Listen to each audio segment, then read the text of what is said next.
What's up guys, Lifting here. So as you may know, I'm currently doing an experiment where I test out the different endgame farming methods to see which one is most profitable based on the time and estimated currency earned and invested.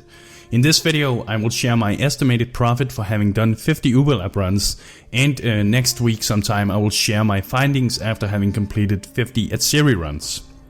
So before I tell you how much I've earned, let me preface it by explaining my method of how I went about this. For the overlap, I've been doing 50 4-key runs, meaning that I almost always had 4 treasure keys from Exile to open 4 chests in the treasure room. That said, there were a few runs where I only had 3 keys due to me accidentally killing him too fast in some fights and not triggering the extra challenge and key, but I guess that just paints a more realistic and practical picture of how these runs sometimes end up. Each run took about 8 to 12 minutes to complete with my current character, meaning that for 50 runs it took an average of 8.3 hours for me to do this. Now, depending on your experience, the lab layout, and the type of character you're playing, this can be done faster, but of course also much slower. I spent about 3 to 4 chaos on each offering for a total of 180 chaos orbs, and I bought most of them on PoE trade, and I found a few ones in the lab itself. Now let's talk about my estimated profit from doing these 50 runs. And keep in mind that all drops have been priced according to the current market prices on PoE trade in the Essence Softcore League. Now, when converted to Chaos, all my currency drops in the lab amounts to what's equivalent to 250 Chaos Orbs in pure currency.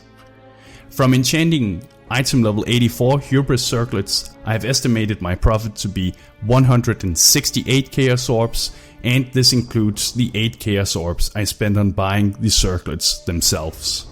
For divination card drops, my estimated profit are 104 Chaos Orbs, with the best drop being the Abandoned Wealth divination card that sold for 37 Chaos. For random items, uniques and jewels dropping in the lab and from the chest itself, the estimated profit is 211 Chaos Orbs. This includes some of the corrupted 6 links I found in there and jewels such as Isaro's Turmoil.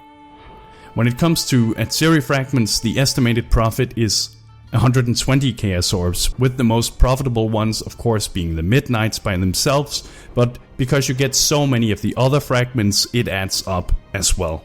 As for map drops, I didn't find too many map chests in there, so I didn't get too many maps by itself. I did get a few red ones, a couple of unique ones, and a lot of yellow maps, and this amounted to a total profit of 40 Chaos Orbs. Finally, for quality and leveled skill gems, the estimated profit gain are 225 Chaos Orbs. So when putting this all together and subtracting the cost of offerings, the total estimated profit amounts to 952 Chaos Orbs. Taking into consideration the amount spent on each run, this amounts to something like 114 Chaos Orbs per hour, granting that everything sells for the price that it is currently listed for, of course.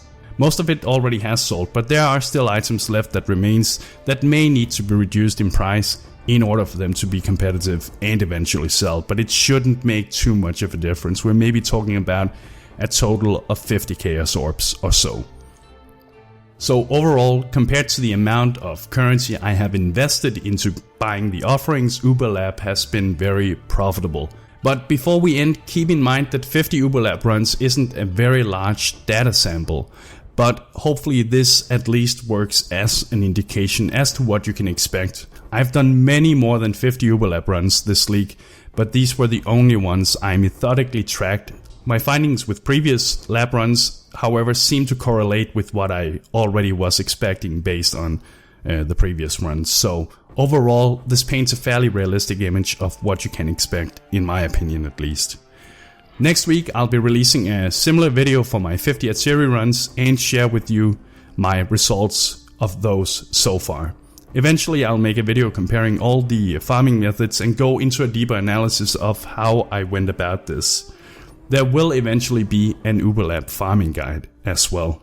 And that's it for now. Subscribe if you're interested in my future findings. Thank you for watching, and bros, do you even nerd?